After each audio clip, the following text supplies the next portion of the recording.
Dan took a seat at the very back of the training room, hoping to blend into the wall as he observed George's meeting. The Cash Flow Breakfast Club, he said to himself, appreciating the irony of a breakfast club meeting at 7 in the evening. He heard a cheerful squeal from across the room. It was Julie, and she immediately made her way to the back to sit with Dan. She squeezed her brother's hand tightly and gave him an excited side hug. Dan smiled at his sister, but his eyes pleaded, "Don't embarrass me." Dan tried to show no emotion, but surprised himself by how excited he was to be there. There was an energy around him that he hadn't felt in a while. The room soon filled up, and he saw George at the front engaged in a conversation with a gentleman who looked to be in his 70s. "That's Sam," Julie whispered. "Rumor has it that he will be ringing the gong today. Once you reach your financial freedom number, you get to ring the gong." George asked everyone to take their seat. The gong rang. Cheers and applause continued for what seemed like forever, as Sam bowed and waved to the group, pretending to be a star performer taking a bow at the end of a play. Finally, he cleared his throat and motioned for them to let him speak.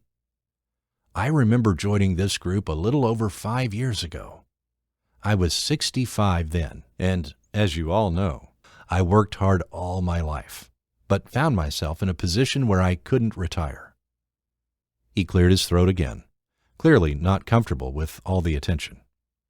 He glanced over at George with a look that said, "Do I have to do this?" And George smiled and nodded, giving Sam a boost of encouragement to continue. "I worked all my life making a decent living in hospitality management.